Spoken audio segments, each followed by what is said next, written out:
بسم الله الرحمن الرحيم. اهلا بكم حبايبي. النهارده باذن الله هنعمل كفته الرز. كفته الرز عباره عن ايه؟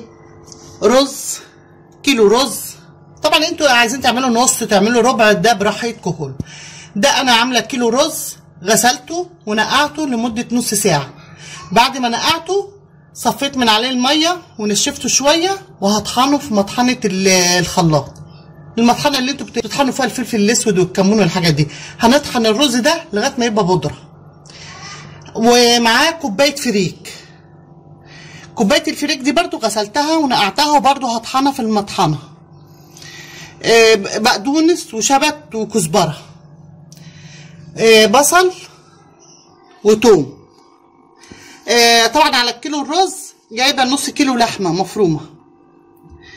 البهارات بتاعتها ملح، بابريكا، بهارات اللحمه، كمون، كزبره، فلفل اسود. طبعا لو الحاجه دي مش موجوده يبقى ملح وفلفل اسود. موجوده الحاجه دي عندكم اعملوا حطوها. يبقى دي حاجات الكفته. دلوقتي هناخد الرز والفريك هنفرمه ونخليه بودره، وبعد كده هوريهولكم. زي ما انتوا شايفين يا حبايبي الرز بعد ما طحناه زي ما انتوا شايفينه كده، وممكن تجيبوه من عند العطار مطحون جاهز، رز مطحون جاهز. والفريك برضو الفريك نقعناه، وبعد ما نقعناه صفيناه وطحناه بالشكل ده. في حد هيقول لي ايه هي الكفته بتحط لها فريك؟ بيتحط لها فريك وبيبقى طعمها جميل جدا. انا بعملها على طول كده.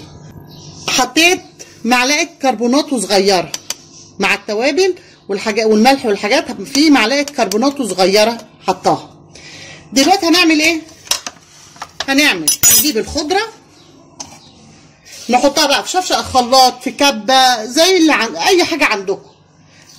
لو حطيناها في شفشق الخلاط هنضطر نحط لها ميه، اما لو حطيناها في كبه زي كده مش هنحط لها ميه. هنروح جايبين الخضره حاطينها هنا كده، مش هنحطها كلها عشان ايه؟ تطحن معانا حبه بحبه. نقول بسم الله الرحمن الرحيم ونشتغل.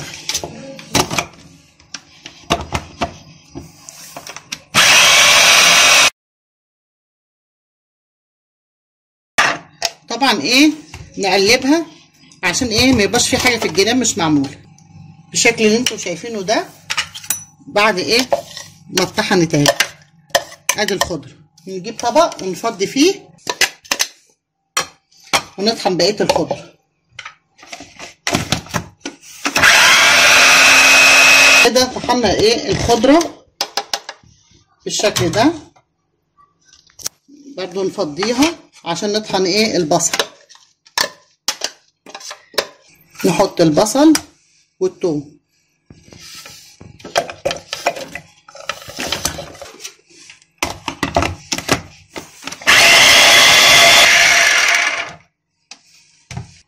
طبعا البصل والثوم عايزين ننعمهم قوي عشان ايه ما يبانش في الكفته.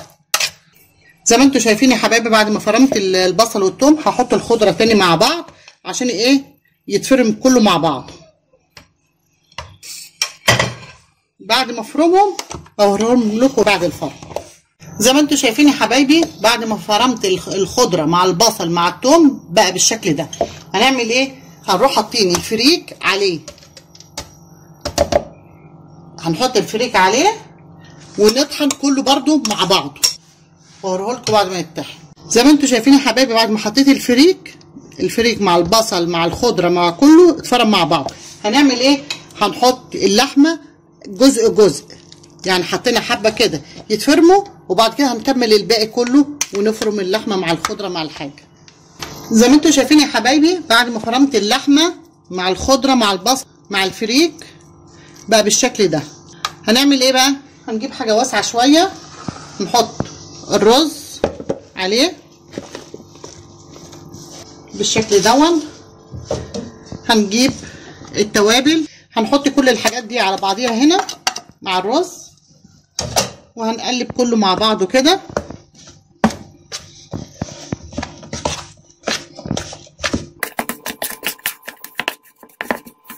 بالشكل ده. بعد كده هنحط الخلطه اللي احنا عملناها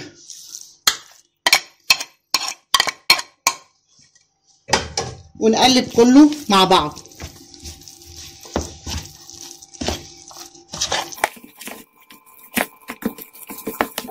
واكلة الكفتة دي اكلة جميلة جدا وحلوة، ولها طريقتين. طريقة بنعملها صوابع ونحمرها في الزيت وبعد كده بنعمل لها التخديعة بتاعتها ونحطها، والطريقة التانية بنعملها برضو صوابع بس تخينة شوية، وان ايه نسلقها وبرضو نحطها في التخديع. يعني منها انا بعملها جزء متحمر وجزء مسلوق. وطبعا انتوا عندكم الكبة هتحطوا فيها كل حاجة وهيتفرم كل حاجة، حتى الرز وكله لو حطيتوه فيها هيتفرم. مفيش خلاط، شفشق الخلاط. نفرم الخضرة الاول بس بحبة مية صغننة، قيمة ربع كوباية مية، ما نكترش، لان لو كترنا العجينة هتبقى طرية ونضطر نحط لها دي، وانا مش عايزة ايه يتحط لها دي.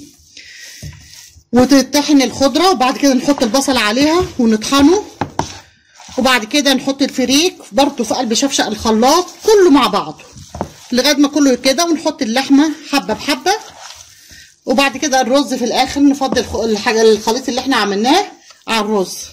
طبعا المعلقه مش هتخليني ايه ادخل كل حاجه في بعضها كده.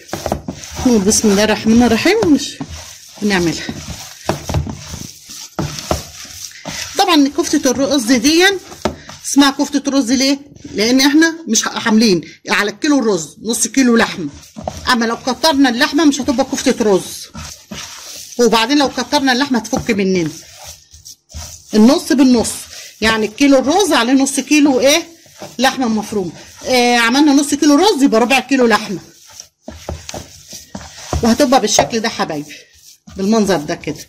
دي كفتة الرز عملناها في الكبة او في الخلاط، في عملناها بقى في البيت انضف واحسن من اللي بنروح نعملها بره عند الجزار. حاجه احنا عاملينها وغسلينها وزي الفل وحاجاتنا نظيفه وعاملين فيها.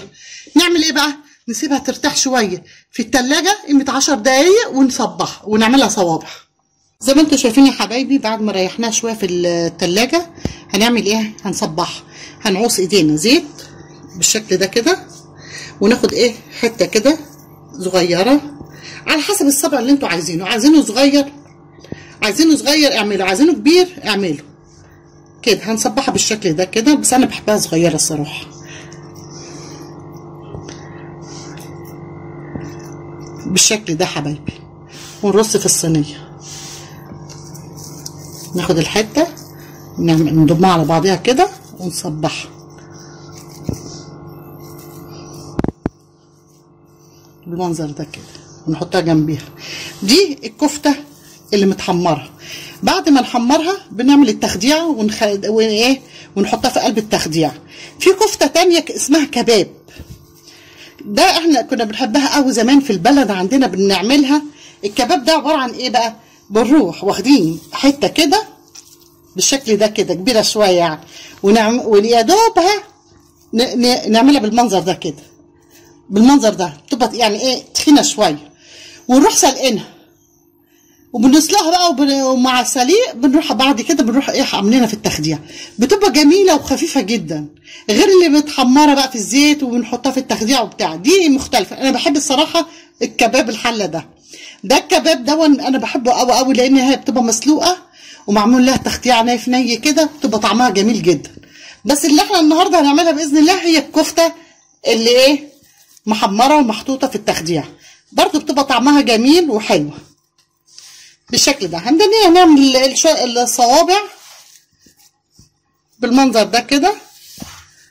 بعد ما اخلص هوريهم لكم ايه عملناه. طبعا ايه العجينه طبعا اللي احنا عملناها دي كتيره، ممكن نشيل نصها لو احنا مثلا ايه اسره صغيره كده ولا حاجه هتبقى كتير علينا. نشيل نصها في كيس ونحطه في الفريزر، ووقت ما نعوزه نطلعه يا دوب يسيح ونصبحها ونعملها. وممكن حاجه تانية نصبحها ونحمرها كلها ونشيلها في اكياس متحمره جاهزه، يا دوب برضو نطلعها من الفريزر نحطها في قلب التخديع على طول. يعني معاكم دي ومعاكم دي. اكملها كده صوابع واوريها لكم واحنا ايه بنحمرها. زي ما انتم شايفين يا حبايبي، بعد ما صبعت الكفته بقت بالشكل ده. طبعا دون نص الكميه، يعني مش عامله صينيه كمان.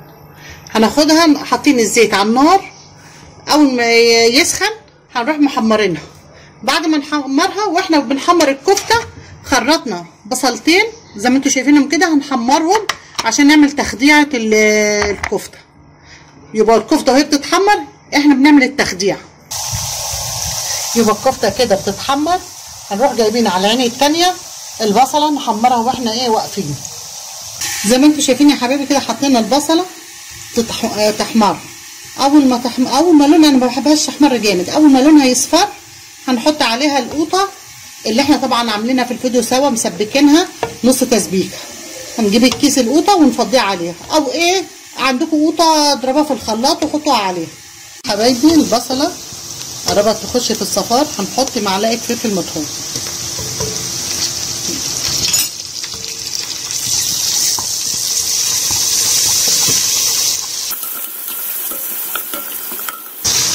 بعد كده هنفضي كيس القوطه اللي احنا عاملينه في الفيديو مع بعض عليه، ونحطها تاخد كام غلوه كده مع بعضيها واوريها لكم. زي ما انتوا شايفين يا حبايبي بعد ما الكفته اتحمرت اهي، على ما التخديعه تتخدع هنسقطها فيها. افرضوا ان طلعت كتيره بالشكل ده، نعمل ايه؟ هنروح معبيين نصها في اكياس التلاجة، ونقفل الكيس ونشيله في الفريزر. وقت ما نعوزه نروح مطلعين الكيس في قلب التخديع ونحطه. لو طلعت كتيره يبقى جاهزه، كفته جاهزه في اي وقت تحبوا تعملوها، تروحوا مطلعين الكيس من الفريزر وتحطوه على طول في التخديع. ودي طريقه الكفته من بدايتها، من وهي رز لغايه ما صبعناها وحمرناها، ودلوقتي هنحطها في التخديع. زي ما انتوا شايفين يا حبايبي التخديعه كده اتخدعت، حطينا لها الملح بتاعها والفلفل الاسود وشويه بهارات اللحم.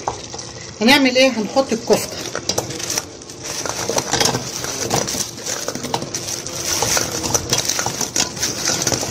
طبعا لازم نسيب شويه متحمرين عشان عيالي بيحبوا الكفته شويه متحمرين منه. عندي بنتي بتصورني عم تقول لي سيبي لي شويه كفته يا ماما متحمرين بالشكل ده. هخليها في التخديعه شويه صغيره كده، الكفته تشرب من قلب التخديعه دي، وبعد كده هزودها شويه ميه مغليين، مش ميه ساقعه، ميه مغليه يا دوبها تاخد غلوتين، وهنروح طافين عليها. ليه؟ لو سبناها استوت على النار قوي هتتهري، يا دوب هتاخد غلوتين مع البخار بتاعها والسخونيه بتاعتها، هي هتستوي بقى وهتلاقوها في الاكل مستويه وزي الفل. بس اهم شيء الاول نسيبها في التخديعه شويه تشرب منها، وبعد كده نزودها شويه الميه المغليين زي ما انتوا شايفين كده حبايبي. بعد كده هنروح جايبين ميه بتغلي ونروح مزودينها حبه كده مش كتير، يضيفها بالمنظر ده كده. واللي يحب بقى يخرط فيها بطاطس يخرط، بس انا الصراحه ما بحبش البطاطس فيها، انا بحبها الكفته بس في قلب التخديعه كده وخلاص. يا دوب هتاخد غلوتين وهطفي عليها. زي ما انتوا شايفين يا حبايبي كده بعد ما الكفته استوت، اهم شيء لما تيجوا تحطوها في التخديعه يا دوب هتاخد غلوتين اتنين، ما تستنوش لما تستوي، لانها لو استوت في قلب التخديعه على النار هتتهري. تاخد غلوتين وهي بتبقى مستويه زي الفل زي ما انتوا شايفينها كده. دي الكفته اللي احنا عملناها من اول البدايه. هنعمل ايه جنبيها؟ هنعمل جنبيها شويه رز بشعريه زي ما انتوا شايفين كده، شويه رز بشعريه، طبق سلطه، شويه مخلل، وتبقى دي اكله جميله وحلوه. ولو عجبكم الفيديو اشتركوا في مطبخ ماما بطه، واستنوني في فيديو جديد، والسلام عليكم ورحمه الله وبركاته.